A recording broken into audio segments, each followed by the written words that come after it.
I'm Logan Crawford, and right now on Spotlight, we're diving into Zoilita Grant's transformative book. It is called Change Your Mind and Change Your Life, a step-by-step guide to letting go of your past. This powerful guide is designed to help you break free from the chains of your past and create a life that is filled with purpose, resilience, and joy. With actionable steps and practical insights, the author shows you how to reclaim control of your destiny. We're delighted to have this very talented author join us here today on Spotlight. We thank the team at City of Books for helping us put her in the spotlight today, and we ask viewers like you to support authors like her by subscribing to our channel and by purchasing her amazing book. The links are beneath this interview.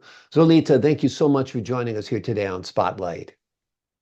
I am so happy to be here. I'm just so excited. Well, I'm excited to have you, and I'm a true believer. I believe if you change your mind, you change your patterns of thinking, you control what goes into this brain of ours, you will change your life. Tell us a little bit about the inspiration for the book. So, my whole journey began when I was 16 years old and weighed 265 pounds. Hmm, Today, I weigh 118. right. I lived in Berkeley, California, and I went to the university library and I took out all the books on hypnosis Hmm. and I hypnotized myself to lose 150 pounds in a year. So I changed my mind, I changed my life. So it was a slogan all through my life and all through my work. And then in 2023, on a family trip in Japan, I had a seizure where they discovered I had a very large benign brain tumor. I came back to Colorado in May, had the tumor taken out with 6 hours of surgery. So it was pretty intense experience. And then in June, I slipped and fell and damaged my spinal cord and lost use of my arms and my legs for a while and was told that I would probably never walk again. But I remembered the power of the mind. And so I, over the course of time, spent, 6 months or so in hospitals and time in wheelchairs. And today I walk with a cane. But during this time, I realized that this is such a message to bring to the ordinary person that you have this incredible power in your mind. And if you use it, you can change your life. And so I wrote this book to address what it is that humanity is really dealing with, how to master stress, how to get rid of anxiety, how to eliminate your depression, how to handle your weight, deal with addictions. And then the last chapter is called From Burnout to Brilliance. And this is the message that I really want to bring to the world. And I'm so thankful that I'm having this interview with you and have the opportunity to tell all of your audience this message.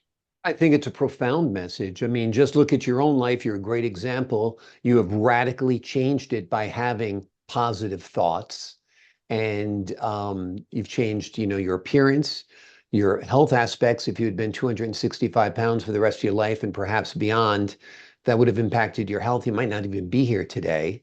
You came back from some, crippling injuries, and today you're walking,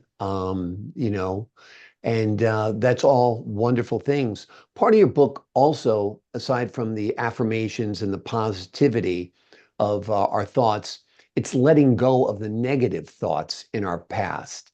Tell us how we let go of the past in kind of a step-by-step way. So, the most important thing is to recognize that your point of power is in the present moment. When you're caught in guilt and shame or rehashing of the past, or you're caught in worry and fear of the future, you're out of your point of reference. So the first thing I teach people to do is to how to self-regulate, how to balance your nervous system so that you can react from your very best possible self. And so I teach people how to breathe. And the easiest one is the crescent breath. You inhale through your nose, you exhale through your mouth. You inhale through your mouth, you exhale through your nose. You inhale through your nose, you exhale through your mouth. You inhale through your mouth, you exhale through your nose.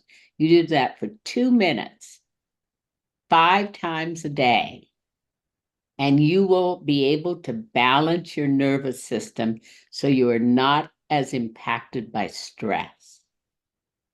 Amazing. I never heard of that before. I've heard a lot of breathing techniques. I never heard of that one. So that's new and that's great. And I can see how focusing on, changing your respiratory patterns, if you will, for those 2 minutes a day would really calm you down because you're focused on nothing but your breathing and bringing Yes. life into your body for those 2 minutes. And I think that's a wonderful way to spend 2 minutes. You will get a lot of bang for your buck. It won't cost you much in money or time. And you can really make a transformation in your life. What are some of the common obstacles that people face when trying to reshape their thinking? Limiting beliefs, Mhm. limiting beliefs and unhealthy habits. People have been talking for years about the concept that you create your reality, but very few people talk about how you really do it. And you do it exactly that way, your belief system and your habits of living. So when you begin to attend to that, when you recognize that, in the 85% of your mind that is subconscious, there's a lot of broken programming. There's a lot of habituated patterns that are not the ones that you would choose today in your very best self. And so I teach people how to let go of that. Very simple technique is to take a few minutes to just write down everything that you feel angry about and make a decision to let go of it and burn it. That's great.